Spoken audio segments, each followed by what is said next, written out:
Muy buenas tardes, tengan todos ustedes. La Suprema Corte de Justicia de la Nación, a través de la Casa de la Cultura Jurídica, ministro Euquerio Guerrero López, tiene el honor de presentar la conferencia La cláusula pro persona y su aplicación inmediata, que va a ser impartida por la doctora Jimena Medellín Urquiaga, de quien me voy a permitir leer una síntesis curricular de su amplia trayectoria. Es licenciada en Derecho por la Universidad Iberoamericana, Ciudad de México, maestra en Derecho Internacional por la Universidad de Notre Dame y doctoranda en Derecho por el Instituto de Investigaciones Jurídicas de la UNAM, profesora investigadora asociada de la División de Estudios Jurídicos del Centro de Investigación y Docencia Económicas CIDE. Antes de incorporarse a esta institución fue investigadora asociada del Centro de Derechos Civiles y Humanos de la Universidad de Notre Dame e investigadora de tiempo completo en el Programa de Derechos Humanos de la Universidad Iberoamericana. Sus líneas de investigación se centran en las distintas ramas del derecho internacional de protección a la persona humana, incluyendo el derecho internacional de los derechos humanos, el derecho humanitario y la justicia penal internacional, así como la interacción de estas con el derecho constitucional nacional y comparado. Además de sus tareas de investigación, la maestra Medellín ha sido consultora experta para instituciones nacionales e internacionales, incluidas la Suprema Corte de Justicia de la Nación, la Secretaría de Relaciones Exteriores, la Comisión de Derechos Humanos del Distrito Federal, Oficina en México de la Alta Comisión de Naciones Unidas para los Derechos Humanos y el Comité Internacional de la Cruz Roja. En el ámbito docente, la maestra Medellín ha impartido diversas asignaturas a nivel licenciatura, maestría y doctorado, entre las que destacan Derecho Constitucional 1, Derecho Constitucional 2 y Derecho Internacional Público, licenciatura en Derecho del CIDE, Seminario de Garantías Internacionales, maestría en Derechos Humanos y Garantías del ITAM, y Teoría de Derechos Humanos, doctorado en Derecho en la Escuela Libre de Derecho de Puebla.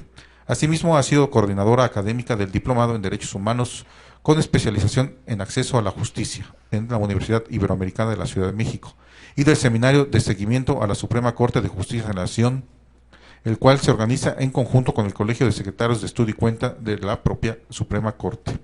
Ha participado como docente y expositora en un importante número de diplomados, cursos de especialización, seminarios y talleres nacionales e internacionales dirigidos a miembros de poderes judiciales, fuerzas armadas y de seguridad, diplomáticos, profesores universitarios y periodistas, por nombrar algunos. Es autora de un importante número de libros y artículos, tales como las versiones en inglés y español del Digesto de Jurisprudencia Latinoamericana sobre Crímenes de Derecho Internacional, volúmenes 1 y 2, el Manual Básico sobre la Corte Penal Internacional y el Principio pro persona, Metodología de Enseñanza sobre la Reforma Constitucional en Derechos Humanos, entre otros. Pues bueno, no sin antes darle un fuerte aplauso, cedo el uso de la voz a la doctora Jimena Medellín Urquiaga. Muchas gracias. Muchas gracias. Muchas gracias. Es un gusto estar aquí hoy en la Casa de la Cultura Jurídica de León. Agradezco muchísimo el que nos hayan dado la oportunidad de convivir en este espacio. Y ya me contaron que son muy preguntones y muy preguntonas, entonces voy a tratar de ir un poco rápido para dejar más tiempo para un diálogo con ustedes, siendo además que creo que este tema del principio pro persona ha desatado una serie de dudas, preguntas, cuestionamientos, que déjenme adelantar y espero no decepcionarlos. Creo que estamos todavía tristemente muy lejos de responderlos todos, pero esperemos en esta reflexión conjunta poder llegar a algunos puntos más concretos sobre el mismo. Para eso déjenme empezar, o me gustaría empezar por hacer un reconocimiento de dónde viene nuestra reforma constitucional y en particular esta cláusula o este principio pro persona, ¿no? El principio pro persona, seguramente como todos y todas ustedes bien saben, se deriva de este párrafo segundo del artículo primero constitucional, que básicamente dice que las normas de derechos humanos se interpretarán de conformidad con la Constitución y con los tratados internacionales en la materia, favoreciendo en todo momento la protección más amplia a la persona.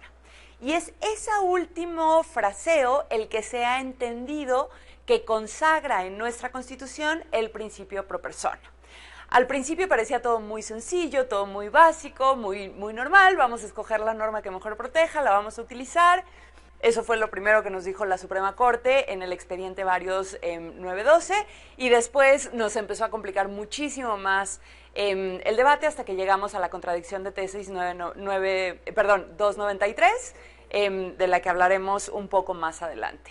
Pero antes de empezar con este análisis de las decisiones y de los criterios que ha ido estableciendo la Suprema Corte, me gustaría regresar un poco para entender la génesis o la lógica desde donde se plantea la reforma constitucional en derechos humanos, porque creo que eso nos va a servir mucho para entender realmente qué es lo que nos trata de decir el principio de pro persona. Nuestra reforma constitucional en derechos humanos, de hecho, en el derecho constitucional comparado, llega un poco tarde. Es decir, muchas otras constituciones, sobre todo latinoamericanas, desde los 90, varias décadas en los 90 e incluso algunas en los 2000, habían reformado sus constituciones o cláusulas constitucionales muy importantes para hacer una recepción más clara del derecho internacional de los derechos humanos, y ahí empezamos a ver en distintas constituciones latinoamericanas un juego muy importante entre términos de jerarquía, incluso de superioridad normativa de los tratados internacionales en derechos humanos. Y como digo, México llegó un poco tarde en esa discusión, cronológicamente, y sin embargo lo que sucede es que en el fondo ese llegar tarde cronológicamente nos beneficia porque logramos recibir muchos de los avances que ya se habían estado dando en las distintas países, no nada más latinoamericanos, sino incluso europeos.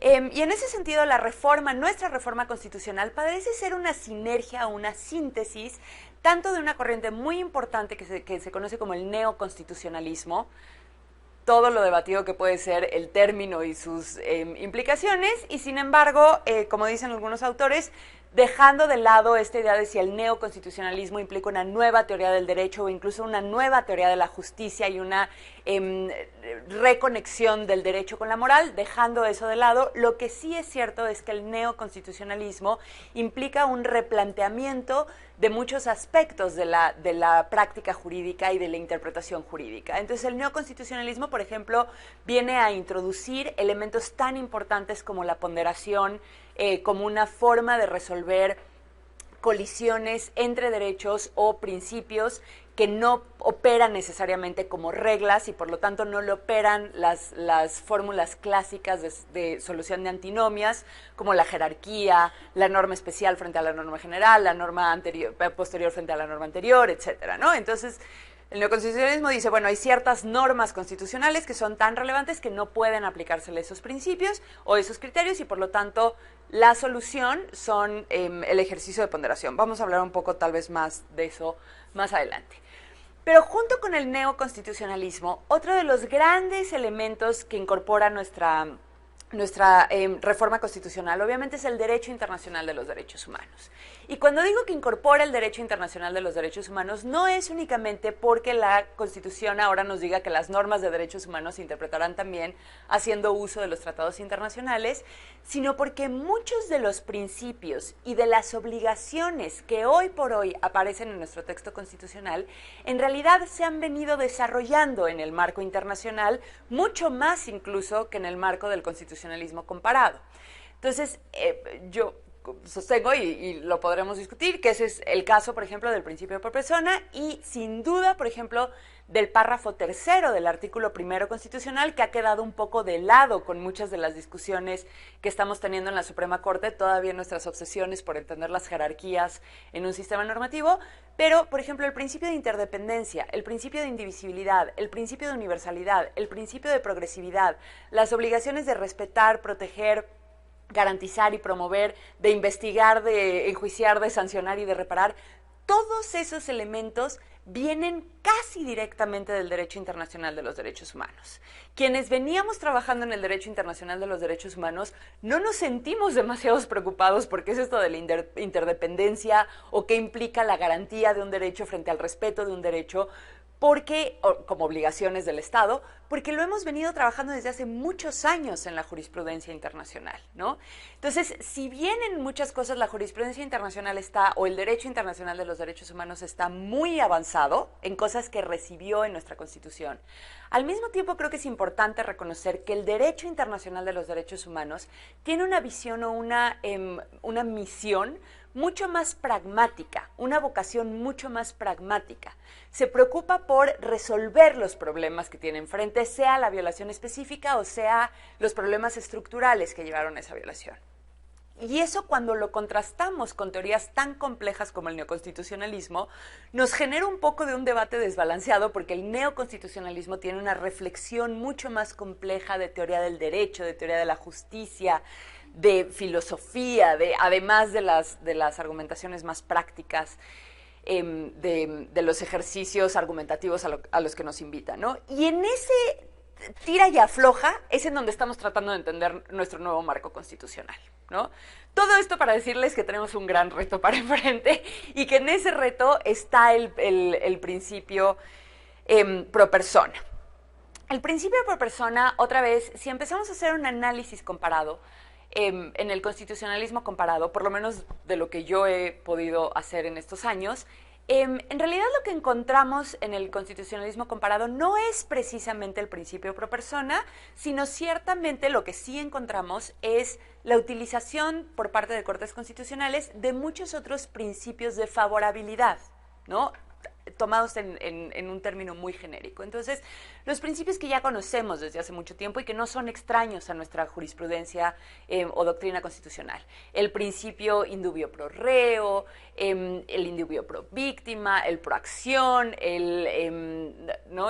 Hay una cantidad enorme de principios de favorabilidad que vamos a encontrar en la doctrina constitucional, otra vez repito, no es mexicana y de muchos otros países. Ahora, cada uno de esos principios tiene una forma de operar muy particular, ¿no? Entonces, es decir, el indubio pro reo es un principio de favorabilidad en materia penal que no opera de la misma forma, por ejemplo, que la prohibición de irretroactividad de la norma penal, a menos de que sea más benéfica, ¿no? Que también es un principio de favorabilidad. Entonces, a pesar de ser todos estos principios de favorabilidad, cada uno va a operar de forma distinta porque cada uno se concibe y se desarrolla en un marco jurídico específico. Esto en realidad es distinto que el principio pro persona, porque el principio pro persona, si bien también puede ser considerado o lo pensamos como un principio de favorabilidad, en realidad el principio pro persona sí se proyecta frente a todos los derechos, ¿no? No es que sea únicamente en materia penal o en materia administrativa o en materia civil o que opere de forma distinta si estamos hablando de una norma que de otra. En realidad sí es un criterio mucho más amplio de interpretación, que por eso creo que es erróneo decir que el principio pro persona, digamos que es la síntesis de todos los principios de favorabilidad que se han desarrollado en la doctrina constitucional. Yo prefiero mucho más pensar que el principio de pro persona sí es un principio que viene del derecho internacional de los derechos humanos por características muy específicas del derecho internacional de los derechos humanos. Primero, porque una de las bases normativas con las que se identifica el principio pro persona es el artículo 29 de la Convención Americana sobre Derechos Humanos, que es precisamente la norma que contiene los principios de interpretación de la Convención. El principio pro persona no es la única norma que está contenida en ese artículo 29. También está, por ejemplo, el principio de interpretación evolutiva de las normas internacionales, entre otros. Entonces, a mí eso también me parece que es un poco dudoso porque creo que la Corte Interamericana, entre algunas de las cosas que a veces cambia, a veces también cambia cómo nos explica el artículo 29, pero algunas veces sí dice el principio por persona parece de tener su base en el artículo 29, otras veces parece decir más bien no, el principio por persona tiene más bien su fundamento en un principio de interpretación general de los tratados internacionales, que es que los tratados internacionales deben de interpretarse atendiendo al objeto y fin del tratado, siendo que el objeto y fin de todos los tratados de derechos humanos es la protección de los derechos y de las personas. Entonces, del objeto y fin en sí mismo tenemos que derivar que las normas se tienen que interpretar favoreciendo en todo momento a la persona, porque ese es el objeto y fin de los tratados, ¿no? Pero más allá de esas consideraciones, lo cierto es que el principio pro persona, cuando a veces leemos algunas de las cláusulas, no solo de la Convención Americana, sino de otros tratados como el Pacto Internacional de Derechos Civiles y Políticos o el Pacto Internacional de Derechos Económicos, Sociales y Culturales, etcétera, parecen siempre contener esta cláusula de cualquier otra norma que no esté reconocida en este tratado y que haya sido desarrollada en otro instrumento. O sea, más bien, el que un derecho haya sido reconocido en otro instrumento y no en este tratado no puede interpretarse de forma que excluya la aplicación de ese tratado, ¿no? O por el contrario, si otro instrumento no reconoce un derecho contenido en este tratado, se tiene que aplicar este tratado como la norma más protectora.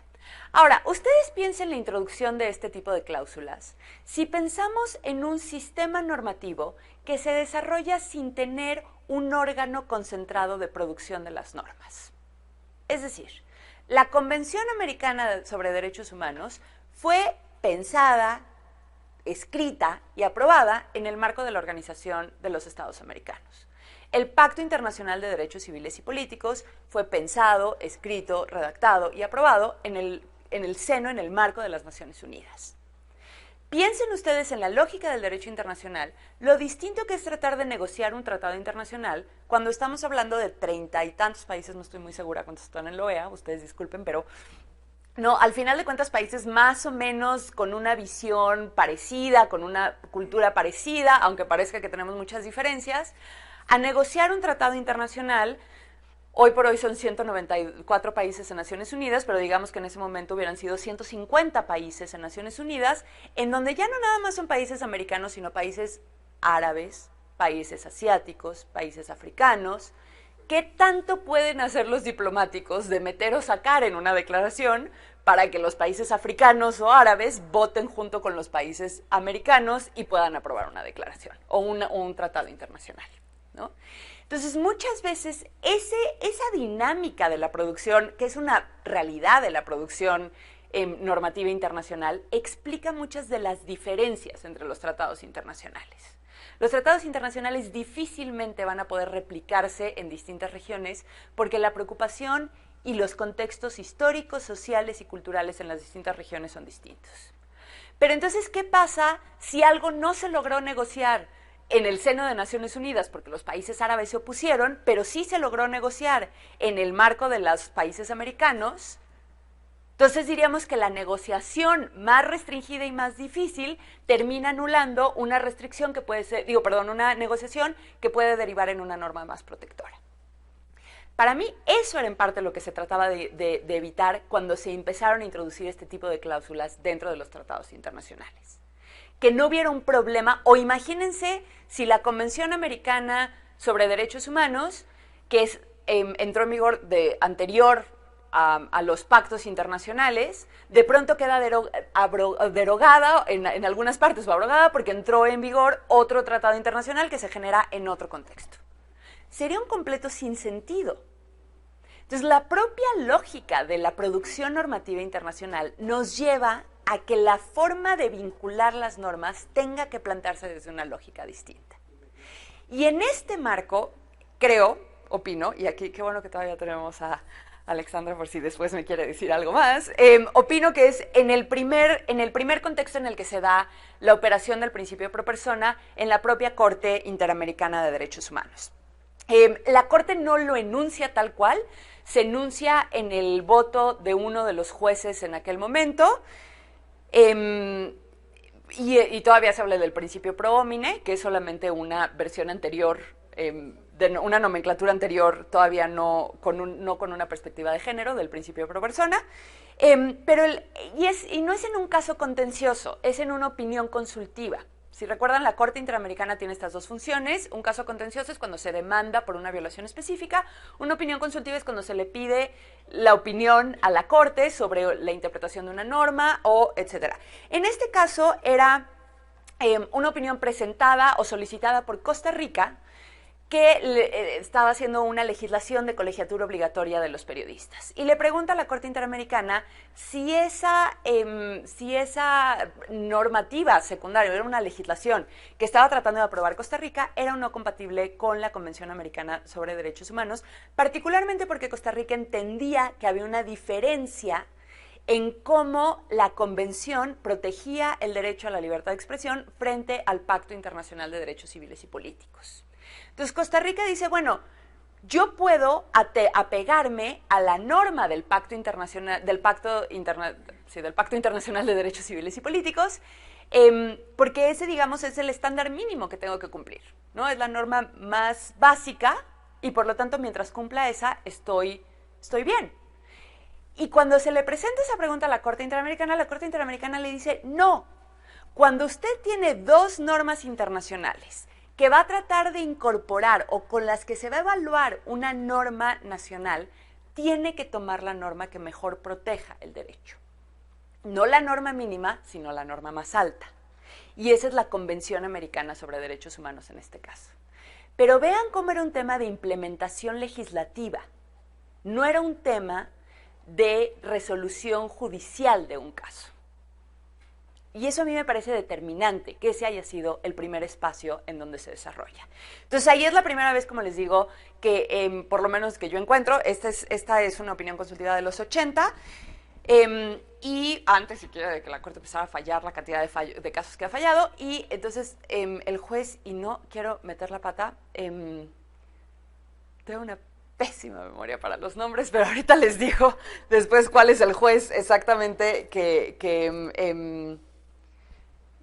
hace el voto, y en el voto es la primera vez que se dice el principio pro persona es un criterio que abarca todo el derecho internacional de los derechos humanos, por el cual se tiene que optar por la norma más expansiva cuando se está tratando de determinar el contenido y la más restrictiva, etcétera. No es la primera vez que medio se formula eso, en más o menos las fuentes. La segunda vez que nos encontramos, en realidad, y esto ya más de forma doctrinal, con esta idea del principio pro persona, es en un artículo, muy interesante, es en un artículo de una académica y también practicante argentina, Mónica Pinto, y Mónica Pinto tiene este artículo que si después ustedes siguen la literatura sobre el principio pro persona, todo el mundo termina citando a Mónica Pinto, y lo más interesante es que Mónica Pinto no cita a nadie.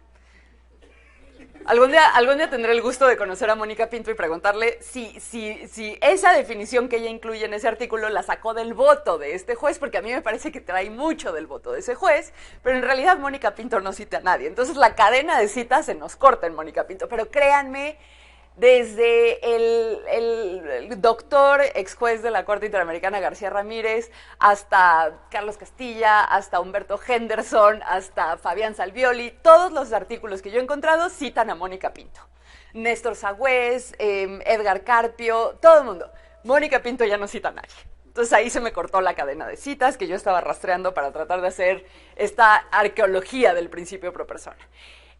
Pero también es importante saber que Mónica Pinto, el artículo de Mónica Pinto sí es sobre la recepción del derecho internacional en el derecho constitucional, pero Mónica Pinto también escribe desde una realidad constitucional muy particular, que era posterior a la reforma, a las grandes reformas de la Constitución Argentina de 1994, en donde sí se incluye una cláusula muy clara en donde se dice: este listado específico de tratados internacionales de derechos humanos tienen jerarquía constitucional, tienen la misma jerarquía que la Constitución.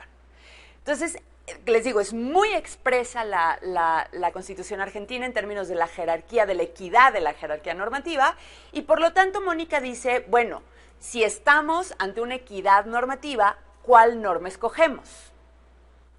Y como no se puede hacer una norma de especialidad, no se puede utilizar un criterio de especialidad porque todas son normas de derechos humanos, no obviamente se puede utilizar una norma, un criterio de temporalidad porque sería absurdo pensar que un tratado internacional deroga toda la Constitución porque fue posterior, ¿no? Dice, el principio pro persona es una muy buena forma. Entonces, elijamos la norma que mejor protege. Después de que Mónica escribe eso, como les digo, todo el mundo la cita. Después, justamente de eso, un gran constitucionalista argentino, Néstor Sagüez, es el que plantea por primera vez, al menos en la doctrina, esta idea de las dos vertientes del principio pro persona, de la vertiente normativa y la vertiente interpretativa. Y en parte haciendo cita a Mónica Pinto. Entonces, Néstor Sagüez dice, bueno, ya tenemos esta definición del principio pro persona y de esa definición podemos derivar dos vertientes o dos dimensiones del principio pro persona que después se van a convertir otra vez en lo que replica todo el mundo. La vertiente normativa, que es básicamente ante la elección de normas vamos a elegir la que mejor proteja y la que menos restrinja, y la vertiente interpretativa. Cuando estemos interpretando una norma vamos a escoger la interpretación que más favorezca y la interpretación que menos restrinja. Básicamente. Después hay otras complejizaciones, como por ejemplo, si el principio pro persona también dice que hay que mantener la norma más protectora a pesar de que haya sido anterior a la norma posterior, etcétera. Pero básicamente Néstor Sagüez toma estas dos vertientes. Y otra vez, de aquí en adelante se replica, se replica, se replica, se replica. Personalmente creo que se replica un poco irreflexivamente, ¿no? O sea, creo que no se piensa nuevamente en si es toda esta idea de las dos vertientes, de etcétera, es realmente trasladable a todos los distintos esquemas constitucionales que se están planteando en la región. Pero la literatura sigue repitiendo esta idea de las dos vertientes.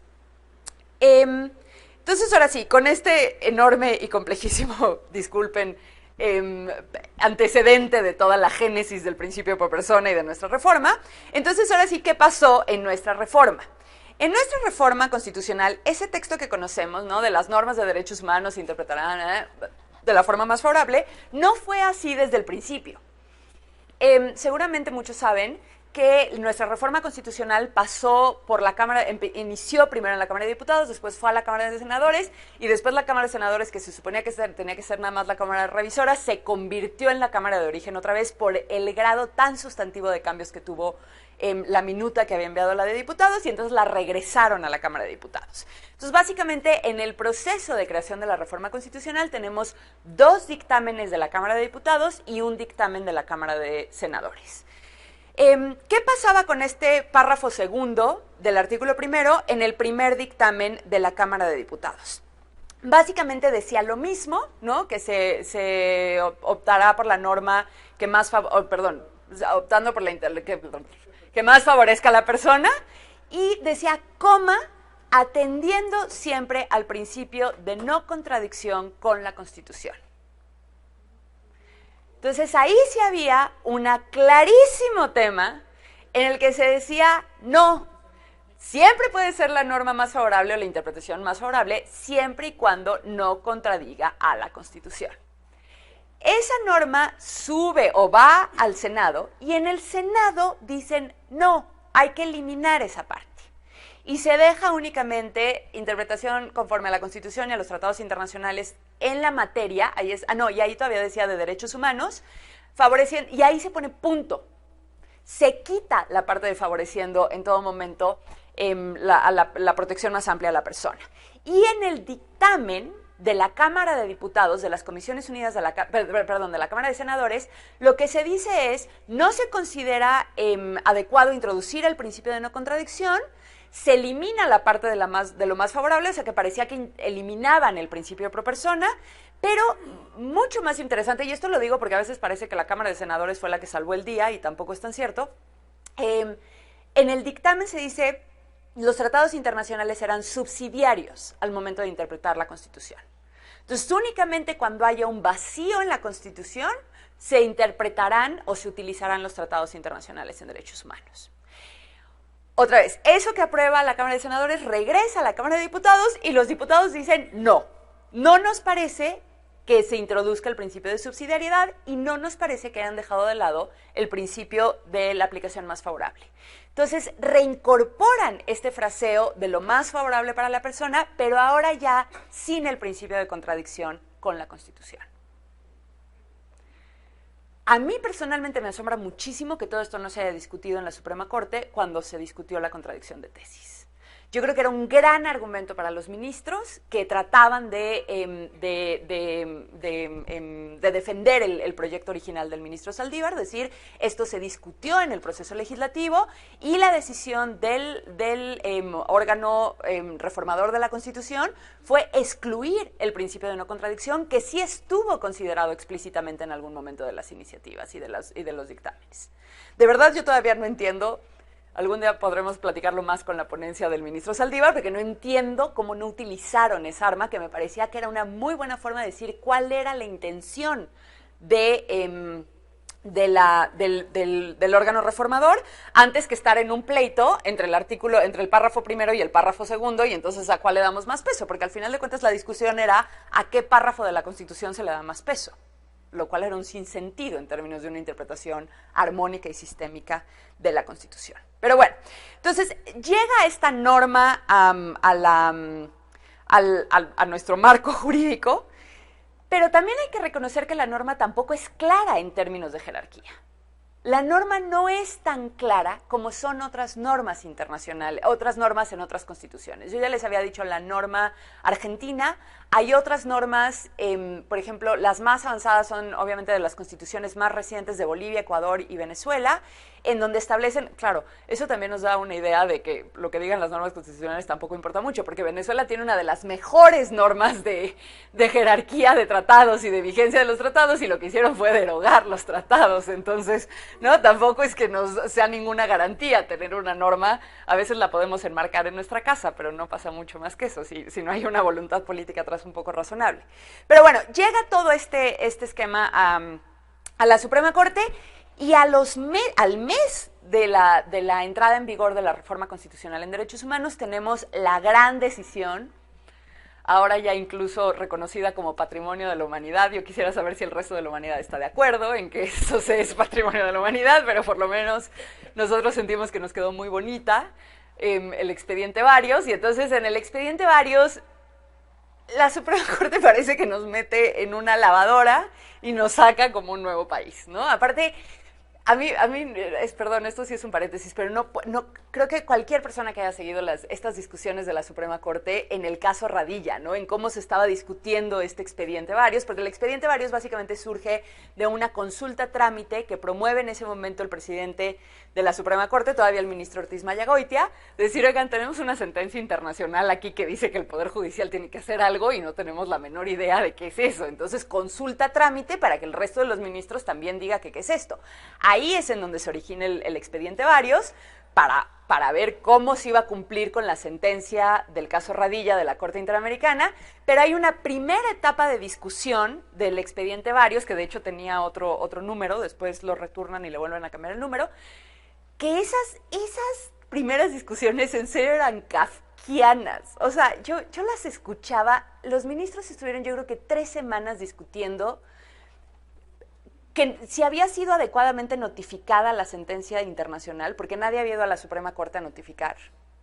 Yo me imaginaba al pobre de Pablo Saavedra, el secretario ejecutivo de la Corte Interamericana, viajando a México para ir a notificarle a cada ministro. Me decía, se le notificó al Estado mexicano a través de Relaciones Exteriores, ¿qué más quieren? Pero bueno, ¿no? Que no sabían si era el texto auténtico, estaba publicado en el Diario Oficial de la Federación, que no, de verdad, o sea, pero discutieron 3 días si era el texto auténtico, una cosa que estaba publicada en el Diario Oficial de la Federación. Era una locura absoluta, ¿no? Y entonces se corta la discusión, se retorna, en todo ese proceso aprueban la reforma constitucional, regresan los ministros a discutir, y parecía que los habían subido a una máquina de tiempo y los habían mandado del siglo XIX al siglo XXI. Porque de pronto ya era, ¿no?, las obligaciones imperativas del Estado mexicano, y la Suprema Corte ya no puede revisar sentencias internacionales, y vamos a revivir el control difuso de constitucionalidad, y los tratados internacionales tienen la misma jerarquía. Y igual que nos suele pasar en este país, creo que a veces tomamos demasiado vuelo y hacemos avances muy rápidos que después no logramos sostener. Y creo que eso fue parte de lo que sucedió en Expediente Varios. Yo creo que la Suprema Corte no midió en lo más mínimo lo que estaba diciendo en Expediente Varios, ¿no? Entonces, en Expediente Varios saca, por un lado, todo este tema del control difuso de constitucionalidad, convencionalidad, todavía no estábamos muy, ¿no? En el que aparte deja muchísimas preguntas pendientes, si esto es, o sea, esto de que nada más sea en un incidente. Mis amigos litigantes, seguramente a muchos de ustedes les pasó, cuando oyeron esta idea del incidente y de que nadie sabía si iba a ser hasta la sentencia definitiva, y si el juez de pronto se le iba a ocurrir que la norma en la que estaba basada todo el litigio era inconstitucional, y entonces sin decirle nada a las partes, y las partes iban a entregar en la sentencia, ¿no? Era aquello una cosa muy bonita. Nadie sabía qué pasaba con las autoridades administrativas. Yo creo que ahí sí la sentencia es más, el expediente es más claro. A mí me parece que sí deja claro que las autoridades administrativas no pueden inaplicar una norma, pero todavía se discutía mucho. Y por otro lado deja esta idea del nuevo parámetro de control de regularidad, ¿no? Entonces dice, el parámetro de control de regularidad ahora ya no nada más se determina, porque con esto de que también se han rehusado hablar de un bloque de constitucionalidad, entonces el parámetro de control de regularidad, algún ministro ya en burla diciendo, bueno, si quieren llámenle enredadera, como quieran llamarle, pero llámenle de alguna forma, ¿no? Pero también fueron horas discutiendo el tema del bloque. Entonces es un nuevo parámetro de control de regularidad, en donde está la Constitución, los tratados internacionales, la interpretación del Poder Judicial Federal y la interpretación de la Corte Interamericana de Derechos Humanos, ahí todavía con una poca claridad de qué pasaba con los criterios establecidos en sentencias que no iban en contra del Estado mexicano, ¿no? En este debate si la vinculatoriedad o no, o si eran orientadoras, o si eran vinculantes, o si eran, etcétera. Pero nos deja esos 4 elementos diciendo, por ahí se conforma el parámetro de control de regularidad, sin decirnos después cómo se relacionan esos elementos. Sabíamos que había 4 elementos, pero no cómo se... Bueno, obviamente sí. Bueno, no, ni siquiera, porque de pronto podemos decir que algo que dijo la Corte Interamericana de Derechos Humanos está buenísimo para interpretar una norma constitucional. No parece haber ningún freno, no parece decir a la norma constitucional corresponde la interpretación del Poder Judicial y a la norma internacional corresponde la interpretación de la Corte Interamericana. Parece que también puede haber ahí unos cruces, ¿no?, en eso. Entonces, no nos deja claro cuál es la relación entre estos distintos elementos del control, del nuevo parámetro de control de regularidad. Pero ahí nos deja con ese suspenso y todo el mundo leíamos y releíamos Expediente Varios. Y poco después, unos 6 meses después, decide o toma otra decisión que se vuelve muy importante, sobre todo después en el debate de algunos ministros, para algunos ministros en el debate sobre la contradicción de tesis, que fue la acción de inconstitucionalidad 155/2007. Esta acción de inconstitucionalidad también en esas cosas extrañas, kafkianas que pasan en la vida de la Suprema Corte, es una acción de inconstitucionalidad que promueve el procurador. Yo no sé por qué de pronto el procurador decidió promover esta acción de inconstitucionalidad en contra de una norma. Creo que sí fue el procurador, si estoy equivocada, sí fue el procurador, ¿verdad? Imagínense el procurador de la República, impugnando la constitucionalidad de una norma de los 70 de Yucatán, que básicamente decía que los padres tenían una obligación de vigilar que los hijos que hubieran tenido problemas de drogas fueran a los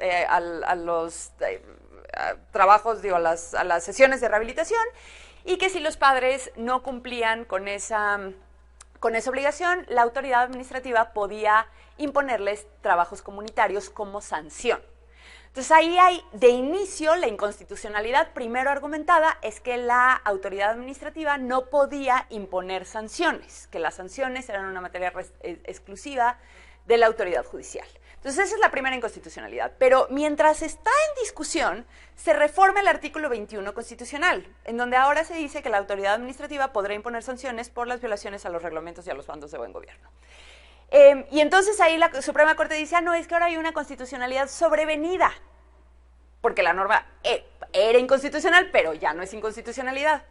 Pero de pronto alguien dice, oigan, pero pues ahora eso parece, eso de que te manden a trabajo comunitario así nada más de buenas y primeras, pues no violará algún derecho, y entonces a todo el mundo se le ocurre, entonces tal vez hay una nueva inconstitucionalidad, ahora con base en la reforma constitucional en derechos humanos. Y entonces returnan la pobre acción de inconstitucionalidad. Y la returnan, y a alguien honestamente no me parece la más adecuada, decide, claro, esto es un trabajo forzado. Yo creo que era alguien que no le gusta levantar, es que de verdad, era alguien a la que no le gusta trabajar, levantarse los sábados temprano, porque normalmente los trabajos comunitarios son los sábados en las mañanas. Pero, porque aparte la norma impugnada explícitamente decía que cualquier forma de trabajo comunitario no podía interferir con el trabajo regular que desempeñara la persona. Y esta sí les puedo contar, esta les puedo contar mucho porque en este seminario de seguimiento a la Suprema Corte de que hablaban cuando leyeron aquella cosa que, perdón porque mandé algo tan largo, tenemos este seminario de discusión con los secretarios de estudio y cuenta de la Suprema Corte. Entonces ellos nos proponen sentencias que les interesa discutir, las leemos en el CIDE, en donde trabajo actualmente, y tenemos unos seminarios de profesores, estudiantes y los secretarios de la Suprema Corte. Y esta les fue muy mal, llegaron muy orgullosos con ella porque para ellos era la primera gran aplicación del principio pro persona. Por eso es relevante esta sentencia.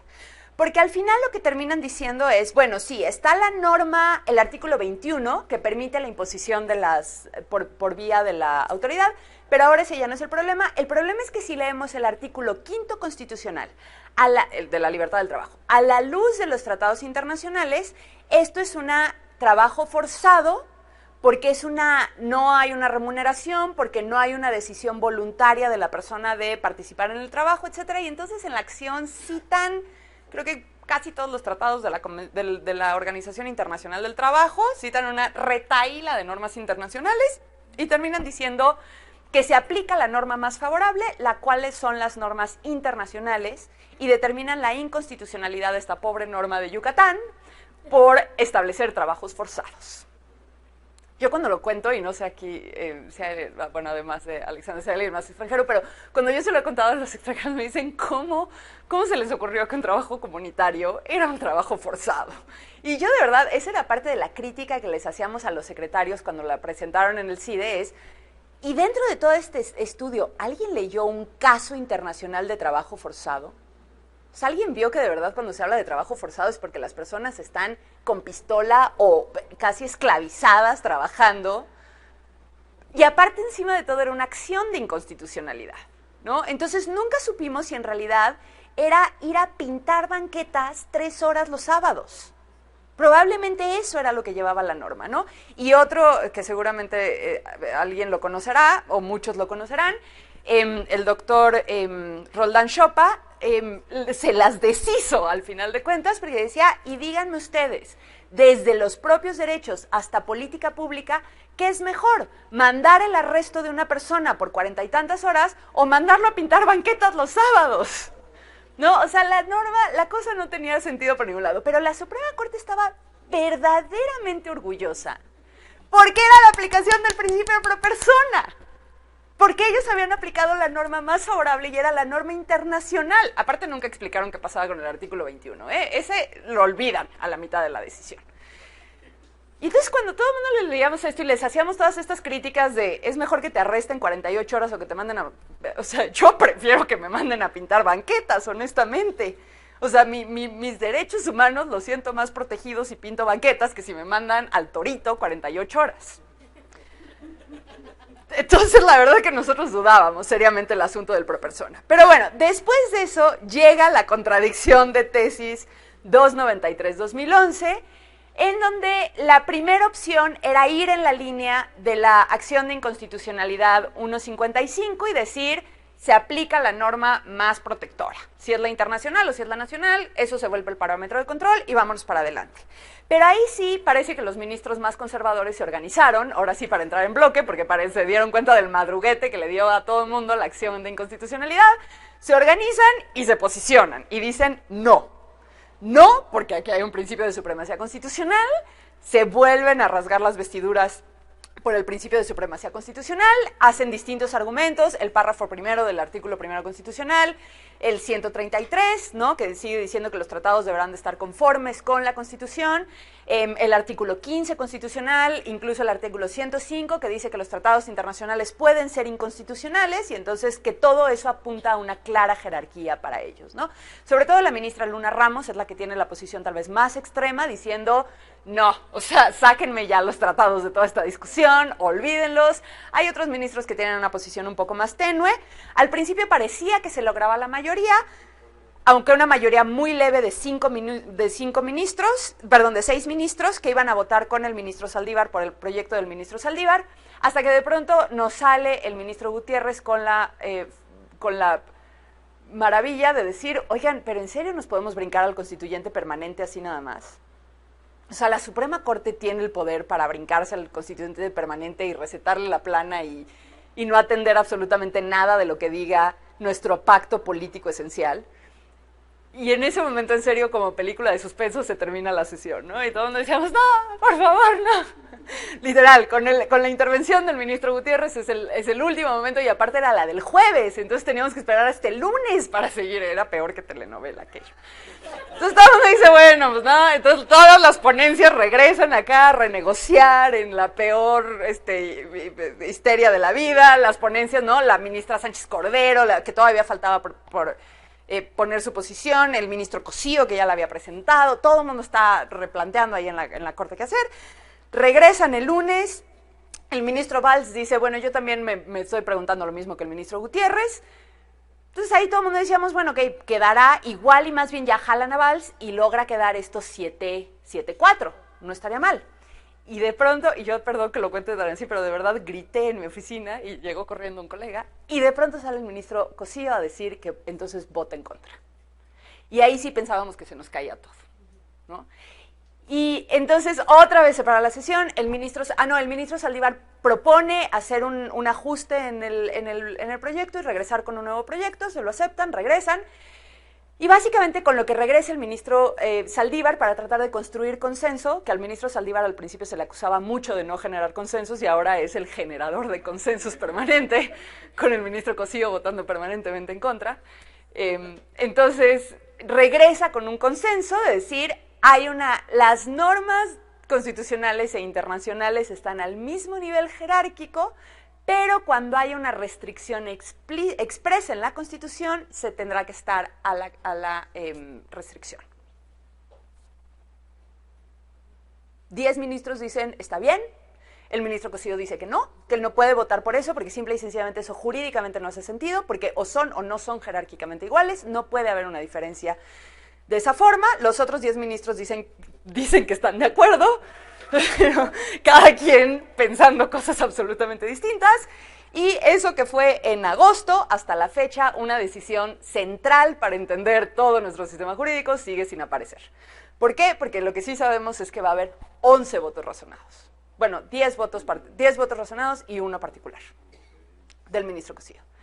Incluso el propio ponente va a hacer un voto, cosa que de verdad empezaron a hablar para decir, oigan, el ponente puede hacer un voto sobre su propio... Nadie sabía, pero todo el mundo dijo, ya, a estas alturas que haga un voto, ya que si ya vamos a tener 10 votos, ¿para qué nos quedamos sin uno? Entonces, en realidad vamos a tener un criterio aparentemente aprobado por 10 ministros que en realidad va a tener 10 interpretaciones distintas. Y un criterio que encima de todo el mundo ha dicho, terminó con el principio pro persona.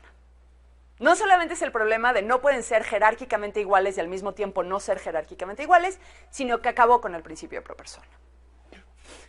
¿Por qué dicen que acabó con el principio pro persona? Porque si el principio pro persona, como decía muy al principio, tiene esta vertiente normativa de elegir la norma más protectora o la menos restrictiva, si ya no podemos elegir esa norma, ¿qué hacemos? Entonces, claro, ¿no? Tenemos todo este problema de, bueno, de aquí en adelante, y voy a acabar rápidamente ya porque prometí que iba a ser menos de una hora para tener preguntas.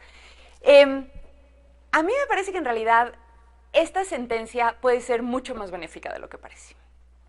Y déjenme tratar de dar una posición positiva, porque creo que el resto de los países, el otro día, en un seminario en el que estábamos hace 2 semanas, alguien decía, tenemos un problema, ¿cómo decían? De depresión colectiva en México. Sí, que sufríamos un problema de depresión colectiva en México, porque decían, ¿cómo pueden ser tan negativos? Era un seminario de México, Colombia, y todos los colombianos nos decían, pero ¿cómo pueden ser tan negativos? Parece que todo se les ha acabado. Y de verdad yo sí estoy convencida, si pensábamos que con 3 sentencias íbamos a arreglar un problema de años, décadas, siglos de cultura jurídica, nos tenían que mandar a revisar a todos el cerebro, honestamente. Y esto sí es, ¿no? Esto que dice el doctor Diego Valadez, de que en México siempre hemos pensado en la Constitución con una función catártica, en donde pensamos que algo cambia en la Constitución y cambia toda la realidad en México. Eso es lo más... Tenemos que salir de esa posición tan infantil y pensar que cambiar una norma constitucional es el principio de un camino muy, muy, muy largo. ¿Por qué creo entonces que esta decisión puede ser mucho más positiva de lo que se piensa? Primero, porque nos saca de esta idea de que siempre va a haber tenemos que ver la competencia de las normas, o sea, poner a competir a las normas constitucionales con las normas internacionales. Ese para mí es un error garrafal. Primero, porque las normas constitucionales y las normas internacionales difícilmente son perfectamente equiparables. Más bien nos vamos a encontrar con normas de texturas y de construcciones muy distintas que vamos a tener que interpretar conjuntamente. Eso nos los da perfectamente la contradicción de tesis. Nos permite hacer toda esa interpretación. Segunda, porque creo que nos saca de esta falsa idea, y yo creo que un error muy grave, de que de lo que estamos hablando es de normas. No estamos hablando de normas, estamos hablando de derechos. Estamos hablando de entender cuál es el contenido y el alcance de un derecho, no del artículo 21 o del artículo 5 o del artículo... Estamos hablando de entender qué es el derecho al trabajo, de entender qué es el debido proceso vía administrativa. Estamos hablando de eso. Si esos derechos se construyen a través de algunas normas constitucionales y algunas internacionales y algunas secundarias y otras, así se construye un derecho. Porque un derecho, como dice Alexi, se construye a través de muchas normas que se adscriben al derecho, que van dando contenido para entender a qué bienes tenemos, qué bienes, qué servicios, qué conductas podemos exigir cuando decimos que somos titulares de ese derecho. Entonces, honestamente, si esta contradicción si el criterio de la contradicción nos empieza a llevar a discutir eso antes que discutir normas, me parece que va a ser enormemente benéfica. Y el otro tema es que también nos lleva a discutir algo que no queríamos discutir, creo, que son las restricciones a los derechos humanos. Alguien me decía, es que es un retroceso enorme el que ahora discutamos restricciones a los derechos humanos. Ese es el peor error. Hablar de derechos humanos es hablar y enfrentar duramente cuáles son sus límites y hasta dónde llega el ejercicio de los derechos. Y eso es un proceso complicado, y es un proceso lento, y es un proceso que se construye paso a paso. Entonces creo que nos regresa a esta idea, otra vez como les digo, que lo primero que tenemos que hablar es de los derechos, después entender de dónde vienen sus restricciones y cómo se construyen sus restricciones, y eso también nos va a llevar a hacernos la seria pregunta de qué implica una restricción constitucional. Y yo sí he oído colegas, y seguramente ustedes han escuchado muchísimos colegas diciendo, una restricción constitucional es si la Constitución no lo prevé. Bueno, si queremos pensar que algo que no está previsto es una restricción, pues está muy bien. Eso a mí nunca me lo enseñaron en mi clase de clases de Derecho. Alexi también, y perdón que haga mucha referencia, pero me parece que es un autor que en esto ayuda mucho, Alexi dice hay que estar muy cuidadosos con el tema de las restricciones.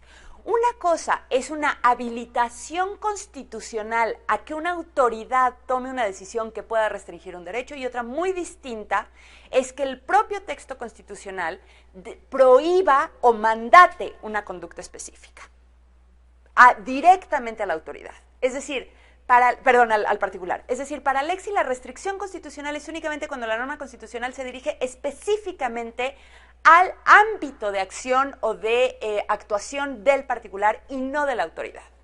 Entonces déjenme explicar esto con un ejemplo rápido y con esto termino. El artículo, el 18 constitucional, creo, es el que establece la prisión preventiva oficiosa, la dichosa prisión preventiva oficiosa, ¿no? Que mucho se ha dicho, porque esto se los digo porque cuando discutíamos con personas de la Suprema Corte nos decían, este fue uno de los ejemplos que nos pusieron, ¿no? Ahí hay una limitación porque se ordena la prisión, nada más porque quiero leerlo, o si alguien lo tiene por ahí más rápido que yo. Sí, el párrafo de la prisión preventiva oficiosa, que empieza con la autoridad ministerial o el Ministerio Público podrá solicitar creo que es el quinto, octavo, sexto. El del 19 puede ser. No sé. Bueno, si lo encuentro por ahí, si quiero ahorita no lo leo en completo, pero básicamente es un párrafo constitucional que al principio establece que la autoridad ministerial podrá solicitar la prisión preventiva en casos de que haya una posibilidad de riesgo, de problema para la víctima, etcétera, etcétera, etcétera. Y después dice punto y seguido. Si quiere leer el punto y seguido. Sí. Después de la autoridad ministerial podrá... ¿El juez ordenará? Ajá.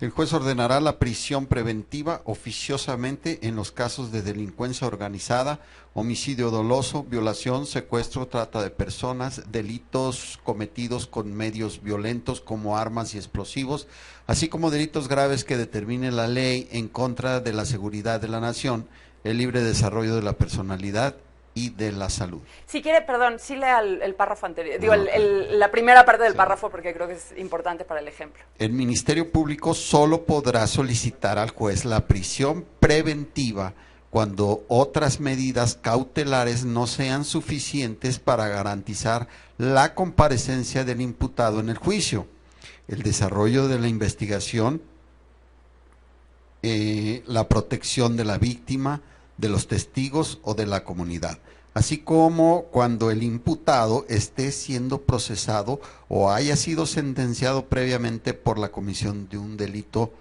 doloso. Y ahí después sigue punto y seguido, el juez ordenará la prisión de manera oficiosa, la prisión preventiva. Ok, si entendemos esa norma, si leemos esa norma realmente, ¿qué dice? El primer supuesto de la norma es cuando el Ministerio Público puede solicitar las condiciones en las que el Ministerio Público, las condiciones constitucionales, en las que el Ministerio Público puede solicitar a una autoridad judicial una prisión preventiva. Punto y seguido. El juez ordenará de manera oficiosa la prisión preventiva para estos delitos. Ok, rápidamente, si interpretamos la norma constitucional, ¿qué significa oficiosa? Por iniciativa propia. ¿Hace sentido cuando pensamos que la primera parte de esa norma decía cuándo el Ministerio Público puede solicitar?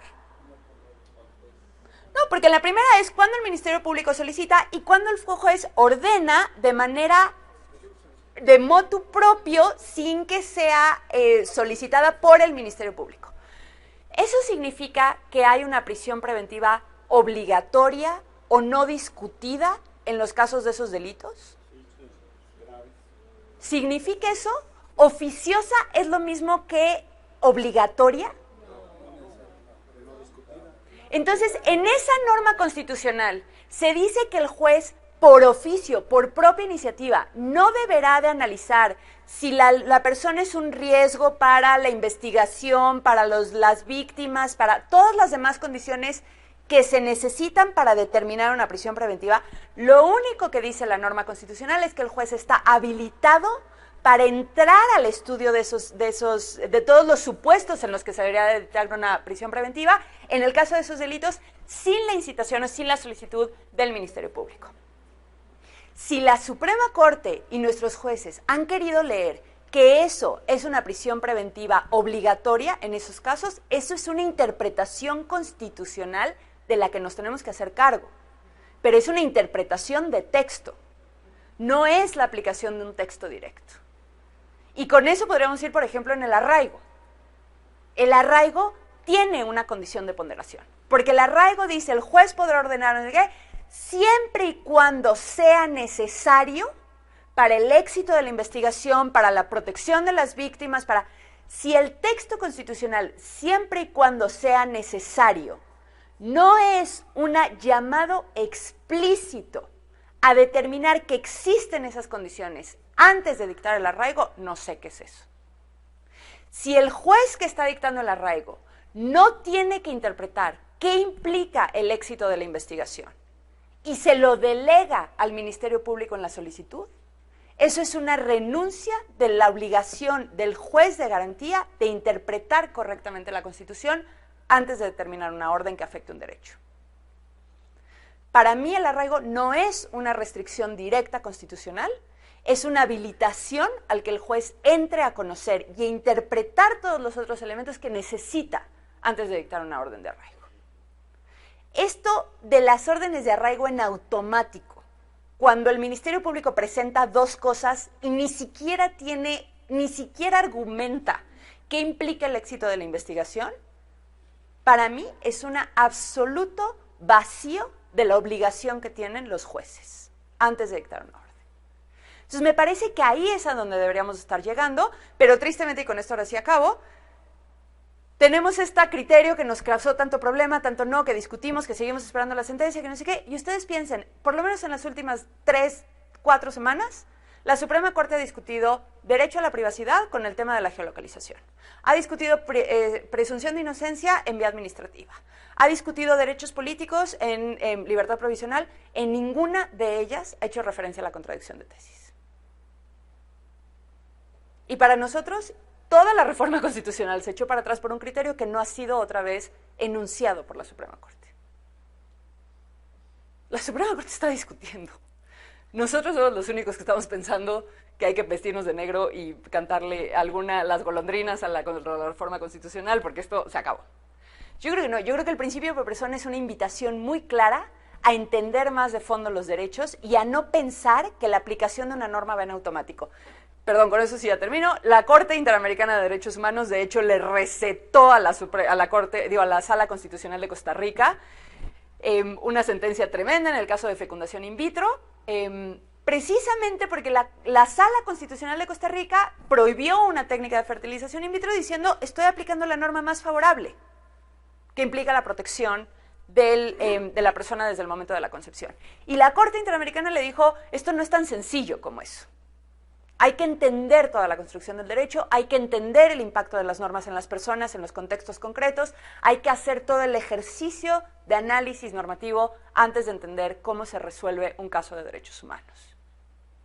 Si dejamos de pensar en normas y empezamos a pensar en derechos, el principio de pro persona está perfectamente vigente, igual y perfectamente aplicable, igual y en unión con todos los otros principios constitucionales como la interdependencia, la indivisibilidad, la universalidad, la progresividad y todas las obligaciones estatales, que el problema es que estamos tan concentrados en nuestra visión todavía muy clásica de las jerarquías y un principio que no nos hemos dado cuenta de todo lo demás que tiene la reforma. Ojalá esta decisión también nos lleve a darnos cuenta de toda esa riqueza que tiene nuestro nuevo texto constitucional y otra vez empezar a hablar de derechos, no de normas. Con esto ahora sí, les cedo la palabra para que ustedes hagan preguntas. Muchas gracias.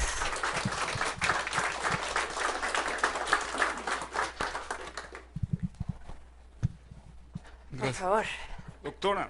Digo, todavía maestra, me van a regañar en el instituto si me dicen siempre doctora. Bueno. Doctoranda. Muy bien, maestra. Felicidades por la exposición tan espontánea, Muchas gracias. tan padre, ¿no? O sea, nada más que lo que a mí me pone a pensar es la rigidez del sistema y de la Suprema Corte de Justicia, ¿no? El voto de 10-1, ¿sí?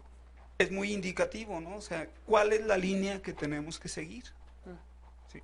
Porque aquí en México nos basamos por líneas, ¿no?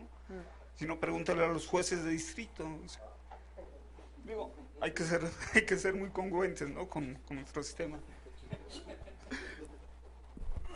Entonces, en mi opinión, la Suprema Corte está interpretando lo que no les hable interpretar. ¿Por qué? Porque está basado en un texto constitucional que es el artículo 1, ¿sí? Y la Suprema Corte solo tiene que interpretar, o solo puede interpretar, lo que es vago, lo que es ambiguo, o lo que no está dentro de la norma, ¿no? Ahí sí tiene facultades.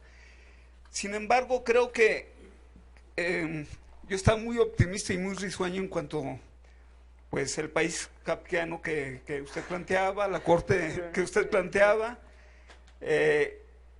pero donde sí me sacó un tanto del contexto, dice, bueno, están vigentes, sí, están vigentes porque todavía no hay el engrose, pero una vez que esté el engrose, pues viendo ese 10-1 o 10-1, pues sabemos en qué sentido se van a manejar, ¿no? Aquí lo que nos ha salvado, pues, es que las Cortes de Derechos Humanos les han dado premios al Estado, la vigencia de todos los derechos humanos, etcétera. Cuando sabemos, los que vivimos dentro del país, que no es así. Aquí la cuestión es que sí corremos riesgos, todos. ¿Por qué? Porque si permitimos nosotros, si no hay una movilización ni una culturización de los derechos humanos, pues vamos para atrás. Primero, por nuestra apatía.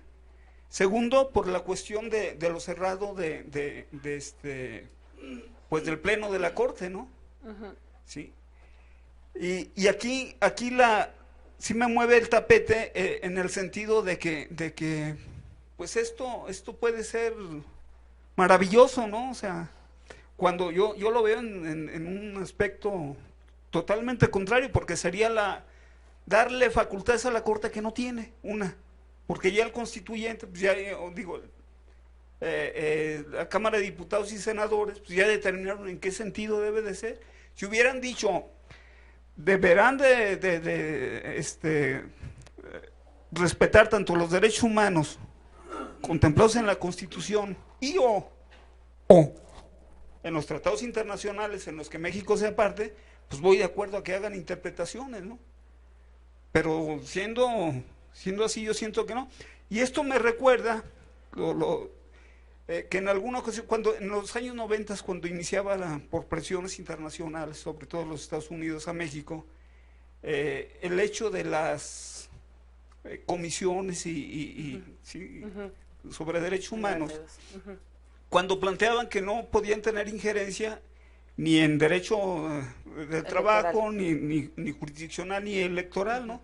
Entonces yo le decía que era una norma imperfecta, el que en ese tiempo era procurador de los derechos humanos en el DF, ¿no? Pues no, casi me regaña, dice, no, es date de santos que tenemos una norma. Y dije, caray, no, pues está bien. Pero años después me dio la razón cuando agarraron a su padre en Monterrey y lo acusaron de genocidio con todas las arbitrariedades, ¿no? En el caso Echeverría. Entonces, si nosotros no tomamos conciencia de lo que son los derechos humanos y que nos corresponde al pueblo hacer respetar ya mínimo el texto constitucional, ¿no? ¿Sí? Y que no les hable a la Suprema Corte de Justicia el interpretar lo que no es interpretable, reitero, ¿no? Porque dice los derechos humanos establecidos en la Constitución y en los tratados internacionales. ¿Usted qué opina de eso? Gracias. Gracias. Sí, claro. Gracias. Complementando un poquito lo que ya inició mi compañero y que lo hemos discutido, por cierto, muchas veces aquí en estos foros.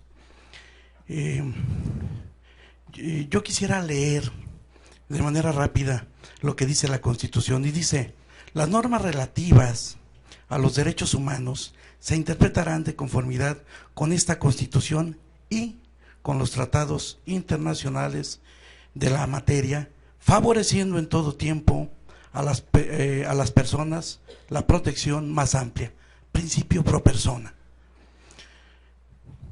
De acuerdo con lo expresado por mi compañero, yo quisiera decir y abonar un poquito más.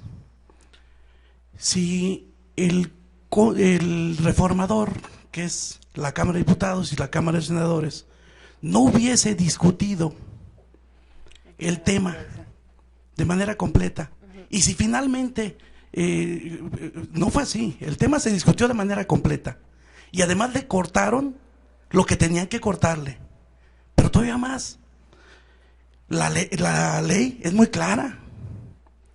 En opinión de este foro, y ha habido muchas veces que lo discutimos y lo seguimos discutiendo, y a lo mejor parecemos kafkianos, ¿verdad? Tal vez, pero lo seguiremos discutiendo, y creo que hasta ahora nuestra postura no ha cambiado. El constituyente permanente, es decir, las legislaturas de los estados, también votaron por un texto constitucional explícito. Y bueno, yo partimos de un principio fundamental. Los ministros no son dioses, también se equivocan. Y por cierto, se han equivocado muchas veces. ¿Que tienen sueldos de dioses? Sí es cierto. Perdón. Muchas gracias. ¿Empiezo con esas? Ah, ¿ya hay otra? Perdón es que estaba buscando una norma, perdón que no lo viera todo el tiempo y no estoy mandando un WhatsApp. Estaba buscando una norma para ahorita leérsela.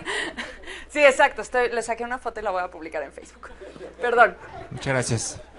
Pues nuevamente felicidades por su disertación. Gracias. Y bueno, un comentario en el sentido de la conclusión a la que usted llegó ahorita en su intervención.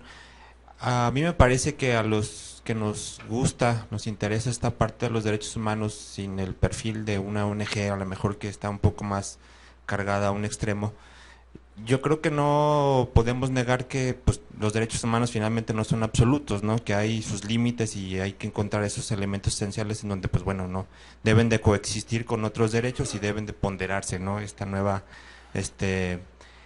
teoría, ¿no? Que se está manejando, bueno, que ya se está aplicando la impartición de justicia.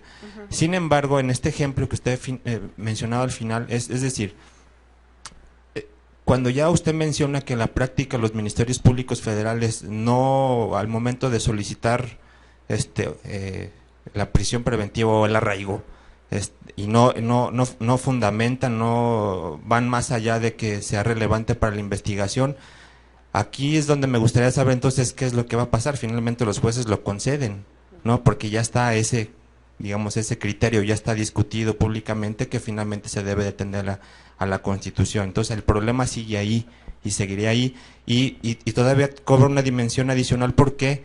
Porque parte de un elemento que ya sabemos que es inconvencional. El arraigo es de todos sabidos que es inconvencional, más allá de que esté en la Constitución. Entonces ese es el problema donde no se encuentra una salida. Y la pregunta es ver qué opinión le merece esta parte de que se amplía la presunción de inocencia para servidores públicos. A mí me parece que pues es también un riesgo, ¿no? Bueno, no, me gustaría saber su opinión. Gracias. Gracias. ¿Empiezo con esas o todavía? ¿Una más? Claro que sí. A ver, momento de levantar las manos. ¿Alguien más quiere? ¿Dos más? 3, 4. 1, 2, 3 y 4. Se acabaron. Eric me 5. va a matar con las...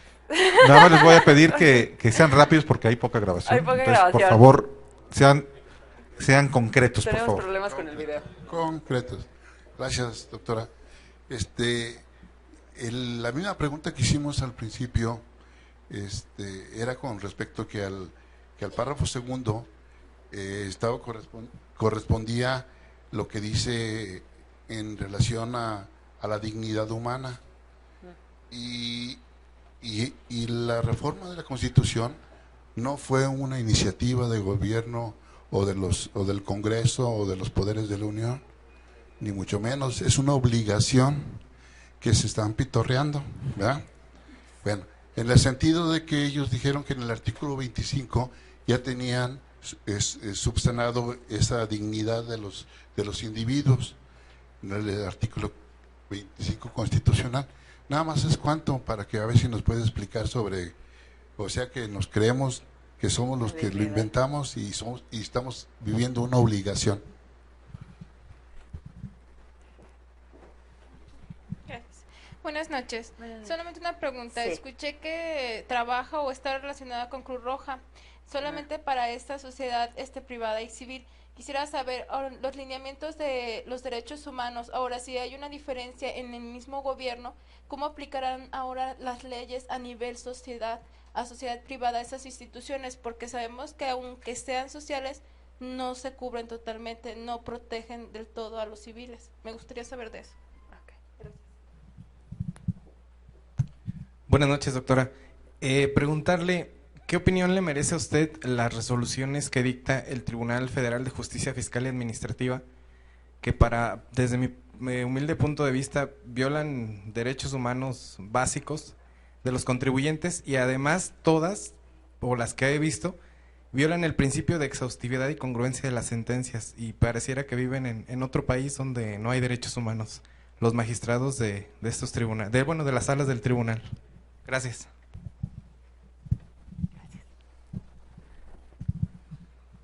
Una duda, doctora. Las personas que están detenidas por una falta administrativa, puede ser el oficial calificado le puede poner 36 horas una multa, hasta, una multa jornal, así dice la Constitución. Y viendo pues la exposición, bueno, tengo más dudas, me queda claro que hay un avance, pero la persona que tiene dinero pues lo paga, ¿verdad? 2,000, 3,000 pesos y quiero salir inmediatamente. El que no tiene, pues ya si no mínimo 12, 24 o 36 horas. Pero con esa reflexión y algo que usted comentó, ¿cómo podríamos hacer que esa persona que está detenida, cuál puede ser que le puede beneficiar más?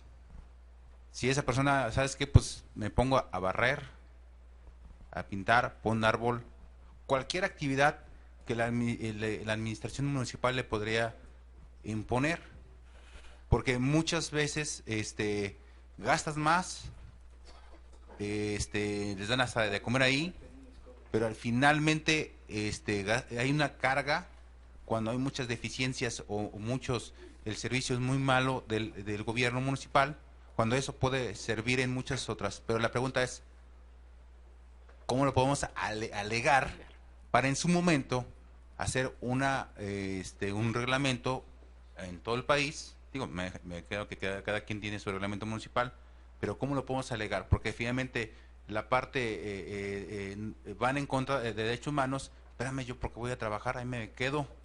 Pero muchas gentes pueden decir, ¿sabes que no? Avéntame 5 horas y no 36. Gracias.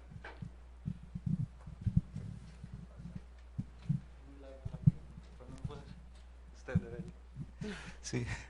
Buenas noches. Buenas noches. Sí, doctora, si usted me podría ilustrar una resolución en favor del quejoso, y hablando de casos concretos, aplicándose los principios de pro persona y control de difusión, pues en la práctica es muy diferente en relación con el artículo 1 constitucional. Un ejemplo claro es el caso de Florence Cassés, en donde fue extraditada ella, más sin embargo su pareja fue cómplice y a ella se le concedió el amparo, tanto que fue extraditada y hubo violaciones al procedimiento, y más sin embargo su pareja al cómplice no se le concedió el amparo, y violándose también tratados y principios ahí de derechos humanos.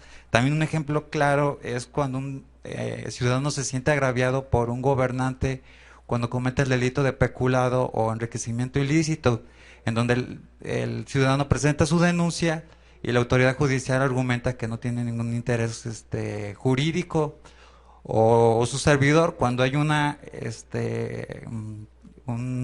cantina al lado, o ya sea de un giro de una cantina, un sexo comercio, argumentando también la autoridad de que no carece el ciudadano de interés jurídico, más sin embargo tengo un derecho legítimo. Y ha resuelto varias veces la autoridad judicial. ¿Usted qué me puede decir en relación a eso? ¿Es corrupción? ¿Es ineptitud? Yo cuento con copias donde menciona, se argumenta y eso la autoridad, el juzgador. ¿Usted qué me podrá comentar sobre eso? Sería todo. Gracias. ¿Ya? Ok. Bueno, empiezo rápidamente porque creo que ahora sí nos quedan unos pocos minutos en este asunto. A ver, déjenme empezar con esto de la línea rígida. Sí, sin duda, pues hay una línea rígida. Eso fue lo primero que yo les dije. Y déjenme... Ay, ya hice algo. Que está sonando todo esto. No, creo que era el de allá. Claro que hay una línea rígida, y es una línea rígida, parte de mi investigación doctoral, y por eso se los cuento, ha sido analizar los derechos de debido proceso durante, ni siquiera nada más el constitucionalismo, sino desde el derecho, desde la colonia, básicamente. Así en paréntesis, aquí está mi esposo, entonces le tengo que agradecer las horas de esperarme haciendo la tesis, porque han sido muchas horas de hacer la tesis y el pobre las ha sufrido mucho. Sí, bravo, al esposo. Pero la verdad es que una de las cosas que más me ha sorprendido es que una vez el doctor, creo que fue el doctor Pedro Salazar o el doctor Lorenzo Córdoba, no recuerdo bien, decía, esta es una reforma que nos debíamos desde hace 150 años, es decir, desde la Constitución de 1857, en donde desaparecimos esta dualidad de los derechos humanos y las garantías individuales, etc. Yo estoy de acuerdo con él, pero después de la tesis dije, esta es una reforma que nos debíamos de toda la vida jurídica de México. Y en ese análisis de verdad me he dado cuenta que estamos tratando de ir en contra de algo que nos trataron de convencer durante siglos que era completamente equivocado. Es decir, hay un historiador que se llama Carlos Garriga, que es maravilloso, que dice, los jueces de la colonia, estos jueces que casi hemos satanizado porque eran antes de los códigos y porque esos jueces que eran arbitrarios y tomaban decisiones, decía, eran unos verdaderos magos al construir sentencias, ¿no? Al entender todos estos fueros, todas estas costumbres, todos estos distintos cuerpos normativos, traerlos todos y leer el caso concreto a la luz de toda esa pluralidad de normas para tratar de construir una decisión justa o una respuesta justa. Tiene un párrafo en un libro que se llama La historia de las constituciones, que yo las leí y decía, claro, a mí por lo menos durante mucho tiempo me dijeron, el gran avance es que tenemos constituciones y códigos, porque esa época horrible antes de la independencia, ¿no?, en donde esto era los jueces, el dominio de los jueces, y es que eso es lo que nos han convencido, que está muy mal que el juez construya decisiones y que el juez busque la solución justa para el caso, porque el juez aplica la norma, punto. Ese tema de la justicia, ese tema que lo discutan los filósofos de Aristóteles, no el juez. Entonces, de verdad es algo que nos han tratado de impregnar en el ADN como abogados y juristas. Y claro que estamos luchando, o sea, caminando en una reforma constitucional con esa inercia y al mismo tiempo tratando de ir en contra de nuestra propia inercia. Y yo se los digo en particular, ¿no? Los jueces obviamente hay jueces que nos han dicho, llevo 30 años haciendo sentencias y ahorita me dicen que está mal la forma en la que yo hago una sentencia.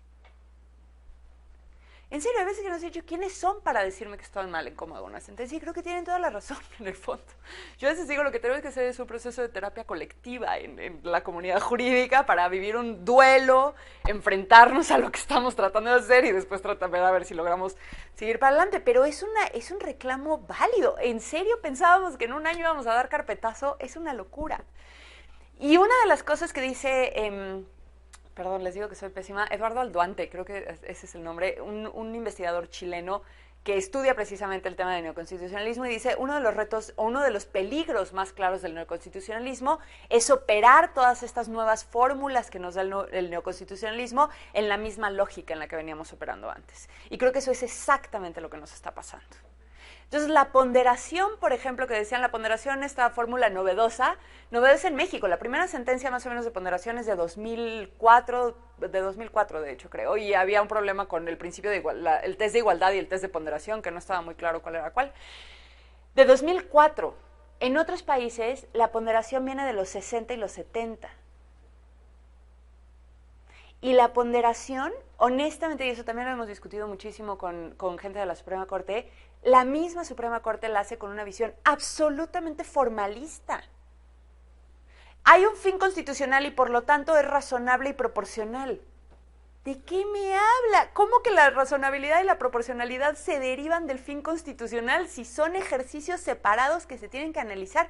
Y claro, desde eso uno no entiende cómo la ponderación puede dar resultados distintos en casos distintos.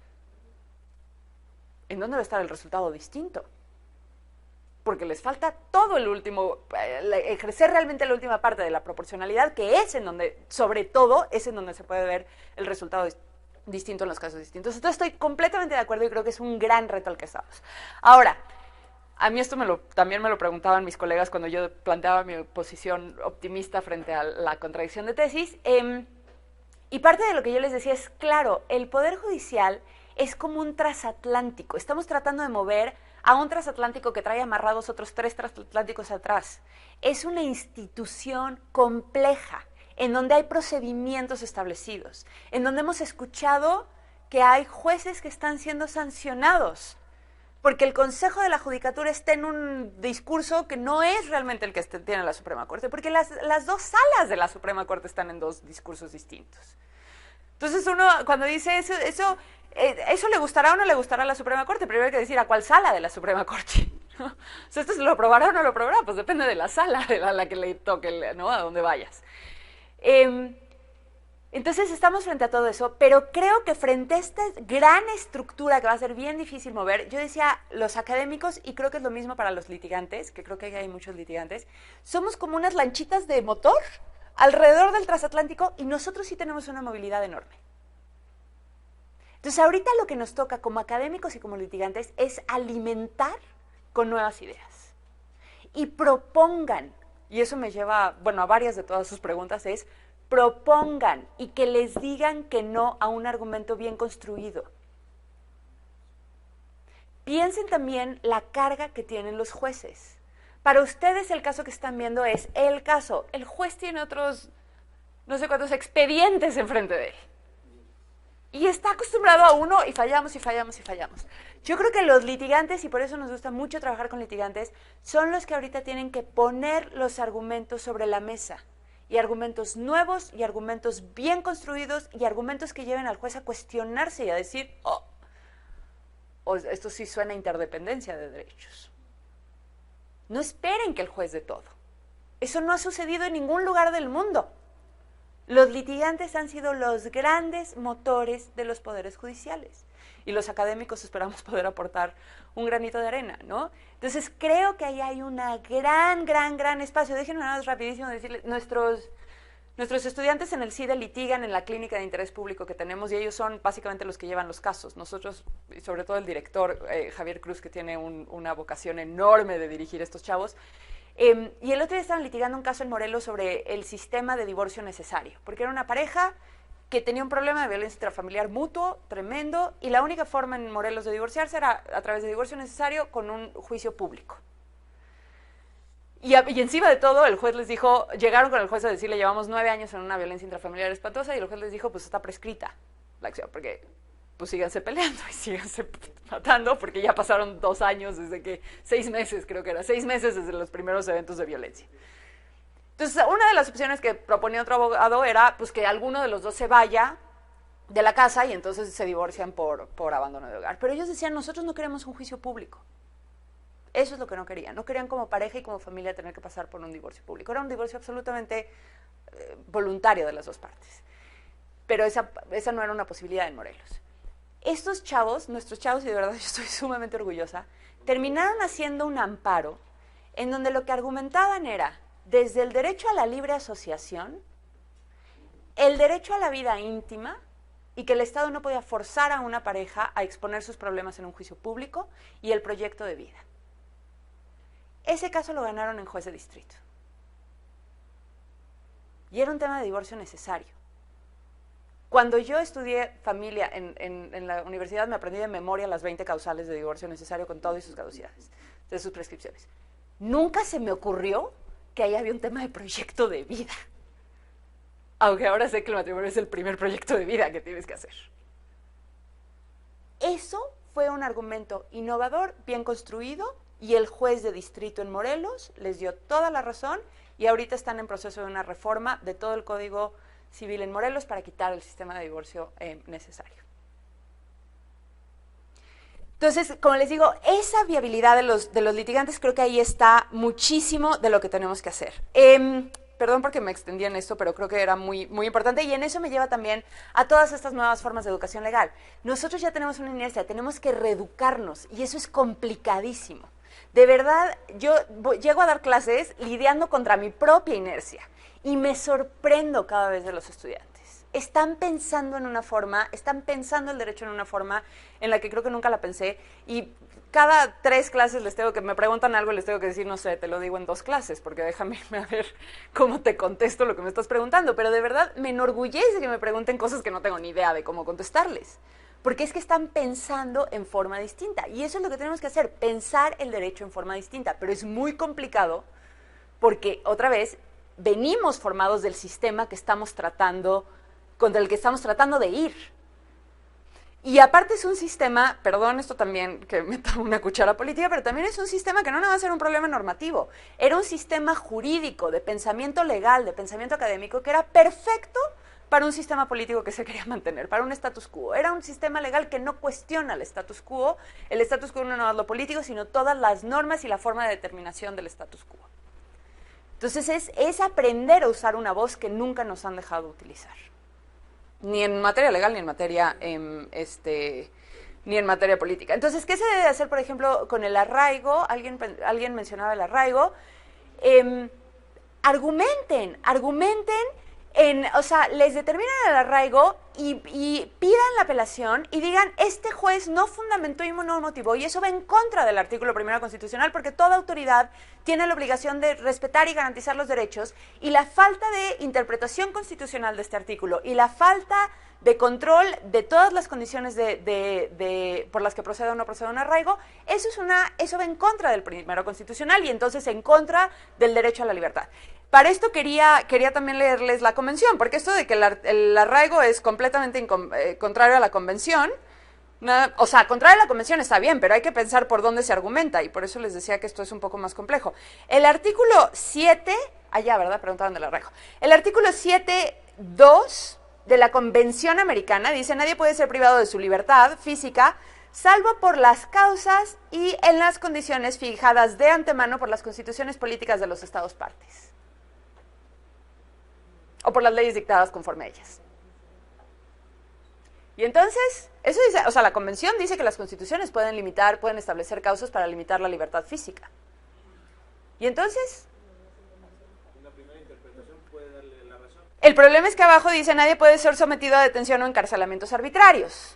Y si entendemos que la Corte Interamericana ha dicho que es arbitrario toda decisión en la que no se evalúa realmente en el caso específico si se cumplen las condiciones para privar de la vida, para que sea razonable privar, perdón, no de la vida, de la libertad de una persona, entonces si el juez no está motivando, fundando e interpretando la Constitución, es arbitraria la decisión. Y en ese sentido sí es contraria a la Convención y contraria a la Constitución.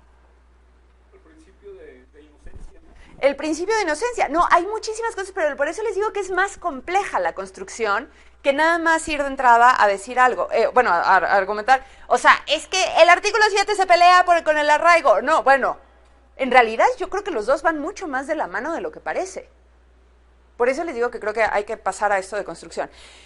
La presunción de inocencia... Sí, perdón. Un breve paréntesis así muy rápido. Sí, nada más que si Eric no me mata. Vayamos a descartar totalmente el arraigo en un caso como el Menchito que acaban de agarrar en Guadalajara, donde lo agarran con millones de dólares, con cantidades estratosféricas de dinero, con municiones, suéltalo porque pues no... A ver, ahora, sí, eso es todo el tema de la eficacia de la investigación, ¿no? Y entonces queremos darles herramientas a nuestras procuradurías para que sean eficaces, no sé qué, etcétera. Nada más con la triste noticia de que el resto del mundo son eficaces sin arraigo. O sea, y aparte aquí los arraigan durante 90 días y después de todos modos pierden el caso, o sea, ni siquiera logran el auto de forma, ¿no? El auto de sujeción o el auto de formal, dependiendo de dónde estemos. O sea, ¿no? Esto es un... La estrategia es mucho más lo que le hicieron el Bester. La agarran por cualquier cosa y después, ya que lo tienen agarrado porque se pasó el alto, le construyen los otros casos. Eso es lo que normalmente hacen en otros lugares, ¿no? Se van por la cosa más fácil de probar, la que van a amarrar, la que les va a dar igual una sentencia de 1 año, pero no importa, con eso después tienen tiempo suficiente para armar los otros casos. Eso sí se hace muchísimo en otros países, muchísimo. Pero el mundo sobrevive sin la bestialidad de herramientas que le han dado a nuestras procuradurías. Y ni con esas. O sea, yo sé que a veces soy muy irónica y muy cínica, pero venimos de un taller de otros temas, ¿no? Y ustedes saben que el tamaño de situación crítica que hay en México en estos últimos años. O sea, vaya, uno no tiene que ser genio para saber que estamos en los peores momentos de nuestra vida. En los últimos 7 años de grave violencia hay 8 condenas por tortura. No hay una sola condena por desaparición forzada. Cuando la Procuraduría General de la República reconoce 27,000 casos de personas no localizadas. De 27,000, que es la cifra oficial, no la cifra negra, la cifra oficial, no han logrado una condena. Pues arraigo y extinción de dominio y lo que quieran, ¿no?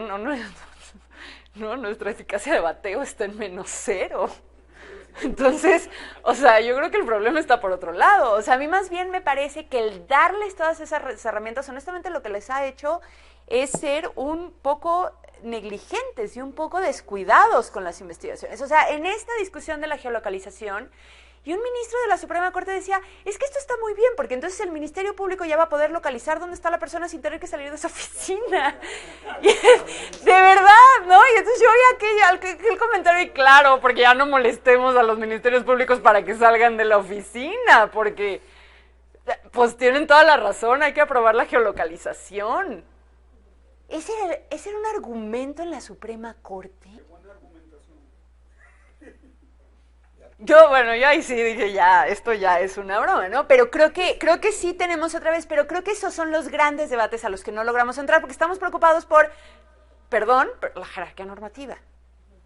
No, pues si la jerarquía normativa es nuestro último problema, son todos estos otros problemas, porque ni siquiera estamos entendiendo qué nos dicen las normas, antes de ver si las normas se tienen que pelear, y perdón que lo diga tan así porque es un poco peleado, pero yo a un secretario de la Corte sí me decía, es que ¿por qué no estás furiosa contra la decisión? Le dije, pues porque tampoco me parece que vaya al core del asunto, ¿no? O sea, ni siquiera estuvieron discutiendo derechos sustantivos, lo que sea. Y le dije, y en todo caso, la verdad, si esto sirve para que dejemos de pensar en las normas constitucionales e internacionales como borrachos de cantina, peleándose y viendo quién la tiene más grande, qué bueno. O sea, ya, dejen de poner a pelear permanentemente a las normas internacionales y constitucionales porque no nos está llevando a nada. Porque la textura de las normas y la interpretación es mucho más compleja que lo que queremos ver. Y mientras sigamos acá, no nos estamos preocupando por esto. Es que de verdad yo ya estaba un poco frustrada con esto. No, la acción de inconstitucionalidad 1.55 yo sí acabé con eso. De verdad yo ya decía, ya, aquí sí ya renuncio. Entonces ya, en cosas más, la presunción de inocencia para servidores públicos, no sé, acá la preguntaba, ¿no? Por acá. A mí me parece, y en general en este tema de la presunción de inocencia en vía administrativa, a mí me parece bien, sobre todo porque es un ejercicio sancionador del Estado, y en el momento en el que una persona es sancionada por el Estado, que es una de las actividades más duras y rígidas, más obviamente coercitivas del Estado, creo que todo el mundo debe tener protecciones mínimas. Los servidores públicos cuando son sancionados también las deben de tener, ¿no? Eso a mí me parece muy bien, me parece que va de acuerdo a los criterios internacionales. Entonces no estaría, la detención por faltas administrativas, el que paga logra salir, o le bajan las horas, o etcétera. Ese, por ejemplo, me parece que es un argumento muy bueno para decir, puede ser que haya una finalidad constitucional, puede ser que la medida sea idónea, pero la medida está siendo desproporcionada precisamente porque está afectando particularmente a las personas que no tienen los recursos para pagar la multa y salir de la detención. Y entonces lo interesante de argumentar en esa línea, que otra vez lo hace la Corte Interamericana en este caso de la fecundación in vitro, es decir, la norma termina generando una discriminación indirecta o una discriminación por efecto. Tal vez la norma no tiene una intención de discriminar, pero al final de cuentas cuando la norma termina obligando a que la persona que no tiene recursos tampoco tiene posibilidades para optar por las otras vías que da la norma es desproporcional, afecta desproporcionadamente a esas personas y genera una discriminación indirecta o por efectos. Y eso me parece que es una gran línea que no hemos explorado en lo más mínimo, ¿no? Entonces yo creo que, pero otra vez regresamos a la innovación de los argumentos, a ser muy innovadores en los argumentos. La Cruz Roja, antes de que se me vaya, perdón, yo estoy más vinculada con el Comité Internacional de la Cruz Roja, que es la parte internacional, y no conozco en realidad tanto de la Cruz Roja mexicana, que creo que es un poco más a lo que te referías, pero si quieres lo platicamos un poquito más adelante y me dices exactamente qué estabas pensando, pero con gusto lo platicamos. La dignidad humana es un tema bien complicado. A mí la verdad cada vez que me ponen la dignidad humana en una sentencia me brinca aquí un chipote, porque esto de que una corte me defina la dignidad humana todavía me causa conflictos. No sé si se acuerdan cuando se estaba discutiendo las restricciones de aborto o más bien la protección absoluta del derecho a la vida en San Luis Potosí y en Baja California, que parte de la ponencia del ministro Valls era que iba en contra de la dignidad humana de las mujeres. Yo leí esa parte y casi me privo. Yo dije, yo no quiero que un ministro me defina mi dignidad. Creo que este tema de la dignidad humana es bien complicado, es una base muy clara de muchas de las teorías de derechos humanos, desde la base filosófica hasta mucho de la base argumentativa. Creo que tienen razón algunas personas que dicen esa es una posición muy kantiana que lleva a un análisis muy complicado de las normas, de los derechos humanos, porque entonces los derechos humanos se vuelven estos mandatos absolutos, en donde, por ejemplo, ya es muy complicado analizar políticas públicas que tienen mucho más una finalidad de beneficiar a una colectividad más que entender a la persona como individual. Entonces, personalmente, yo tengo mucho conflicto con esto de pensar en la dignidad humana como un cuasi halo de maravilla que nos alumbra. Yo creo que las personas todos tenemos dignidad humana, pero creo que es muy difícil traducirla a un debate jurídico, político. Creo que es más complicado, pero también si quieres después discutimos más, o podríamos platicar más sobre ese tema si no entendí bien. El Tribunal de Justicia Fiscal y Administrativa, una disculpa tremenda. la verdad es que no sigo tanto las sentencias. Si tienen buenas sentencias que me puedan dar o malas sentencias, me encantaría leer. Creo que esa es una deficiencia que ahorita todavía tenemos. Nos estamos concentrando mucho a lo que está pasando en la Suprema Corte y estamos dejando de ver mucho de lo que se está produciendo en otros lados. Eso la MIG está haciendo un gran trabajo en tratar de publicar más sentencias que los propios juzgadores están reconociendo como sentencias que ellos creen que se están utilizando muy bien estos criterios. Creo que yo estoy fascinada de que las hayan puesto en la página de la MIG. Publicidad, consulten la página de la MIG porque ahí van a encontrar sentencias muy interesantes, pero me encantaría después ver. Lo que sí es cierto es que el tema fiscal y administrativo, extrañamente, porque a mí me parece lo siguiente que sigue de penal, ¿no? O sea, el penal es el tema más complejo, pero ahí nada más está lo fiscal y lo administrativo porque es la relación más clara y más directa y más a veces, no solamente discrecional, arbitraria. Una relación que llega a lo arbitrario entre el ciudadano y el Estado. Tiene elementos punitivos, tiene elementos de clara restricción de derechos desde la propiedad, desde muchísimo, y ese es un tema que parecía como abstraído de todos estos debates. Creo que uno de los grandes logros es que derechos humanos está entrando duro al área fiscal, tanto que ahorita, por lo que yo sé, por lo menos en el DF, todos los despachos de materia fiscal están fascinados con la reforma de derechos humanos, ¿eh? Son los primeros que pegaron de brincos, porque les habían matado básicamente el amparo fiscal y ahora traen este rollo del debido proceso y la proporcionalidad, no, porque eso fue lo que les mataron, pero el debido proceso, por ejemplo, va a ser una gran vía de litigio en materia fiscal y administrativa. Creo que hay una gran deuda en México. No hay debate bueno, esta de presunción de inocencia es de las primeras, pero hay todavía un gran déficit de discutir el debido proceso vía administrativa. Creo que por ahí vamos. Por ejemplo, la acción de inconstitucionalidad 155, para mí, ahí estaba el gran debate, en debido proceso vía administrativa y no en trabajo forzado. Pero por eso otra vez creo que es importante empezar a reflexionar realmente en dónde está el debate de derechos antes que irnos por lo primero que pensamos cuando leemos normas. Pero si después me pueden facilitar algunas sentencias, me encantaría leerlas. Y por último ya, estas resoluciones a favor del quejoso. Sí, el problema es que la verdad está siendo muy inconsistente toda la discusión, ¿no? Lo que hace a veces la Suprema Corte es anunciar el principio por persona y después uno lee la decisión y no entiende ni jota de por dónde pudo haber venido el pobre principio por persona. Tenemos esta obsesión todavía por los conceptos abstractos y pensamos que repitiéndolos 20 veces, pues ahí está la cosa.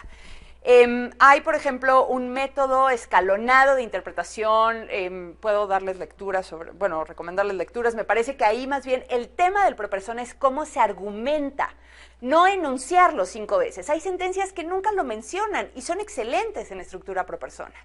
El caso Cassés es un caso muy complejo, es una decisión que a mí no me gusta argumentativamente, pero ciertamente ahí jugaron y le dieron mucho peso al tema de la protección consular, en parte también porque es un tema que en México es como el champion, ¿no? Uno de los champions de esa argumentación, y ciertamente la pareja de Florence Cassés no tiene esa parte para argumentar porque él sí es mexicano, entonces no tiene derecho a la protección consular en México, ¿no? Entonces ahí es todo un tema. Creo que sobredimensionaron el tema de la protección consular, otra vez en una sentencia que a mí me parece que falla en muchas cosas.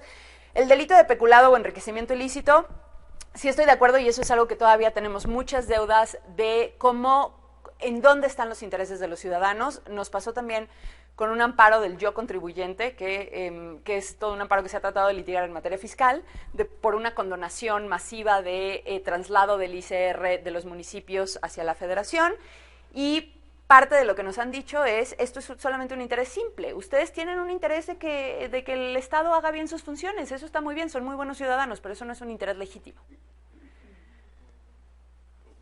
Un interés legítimo cuando todos nos subieron los impuestos porque el Estado tiene un gap de este tamaño en su presupuesto que tiene que cumplir, ¿no? Entonces ahí creo que otra vez hay que ser muy innovadores, sobre todo en estos delitos en donde se entienden delitos en contra de las funciones, o sea, de las instituciones mismas del Estado, en contra de la hacienda pública, porque ahí como no hay una víctima individual, todos los derechos de la víctima quedan excluidos en realidad del debate del procedimiento, pero creo que sí nos hace mucha más falta saber cómo nos vinculamos con el Estado. Estoy de acuerdo, eso sí creo que es un tema pendiente de discusión muy complicada. Y esto, por ejemplo, de la cantina, con esto sí termino, de esto de la cantina, que mencionaba, me parece súper interesante, y me parece muy interesante porque eso me lleva a afirmar una última cosa. todo esto lo hemos estado discutiendo en el marco de procedimientos judiciales. La reforma constitucional, cómo debe de operar, cómo deben de fallar, cómo todo. Pero yo cada vez estoy más convencida que si realmente queremos proteger derechos humanos, la judicatura y llevar casos y casos y casos y litigar y litigar y litigar es la peor estrategia que tenemos. Los derechos humanos se empiezan a proteger y se empiezan a garantizar y a ejercer realmente abajo, en la política pública, en la negociación entre vecinos, en las autoridades que pueden ser constructores verdaderamente de ciudadanía, igual que los ciudadanos. Las cortes nacionales o internacionales deberían de ser el último resquicio, la última vía cuando de verdad algo falla estrepitosamente en todos los otros sistemas, ¿no? Hemos no despreciado, pero dejado de lado y nos hemos alejado del debate de cómo construimos una sociedad desde inicio, de cómo entendemos una relación con los vecinos y de cómo la autoridad tiene que irse a sentar a tratar de entender los problemas vecinales para construir una política pública en donde todo el mundo entre, y ahí es en donde creo que realmente se van a ver los derechos humanos reflejados en el día a día de las personas. Si pensamos que todo va a ser vía amparo, estamos muy equivocados. ¿Cuántas personas en México viven diario violaciones a derechos humanos y nunca van a poder soñar en que alguien les promueva un amparo? Ahí no se construyen los derechos se construyen desde el principio, en las otras relaciones, en los otros espacios, en donde podemos prevenir las violaciones y construir mejores sistemas para los derechos. Entonces, la reforma constitucional, de hecho, una de las grandes ventajas es que el llamado es a todas las autoridades para todos los derechos. Creo que todavía tenemos, obviamente este es un foro de litigantes, de jueces, entonces era prioritario hablar de esto, pero creo que sí tenemos todo ese otro espacio y espero que en este camino de seguir construyendo la reforma lleguemos para allá. Muchísimas gracias y creo que ahora sí ya se nos acabó el tiempo, pero ahorita veo otros comentarios. Muchas gracias. Muy bien. Pues vamos a agradecerle a la doctoranda.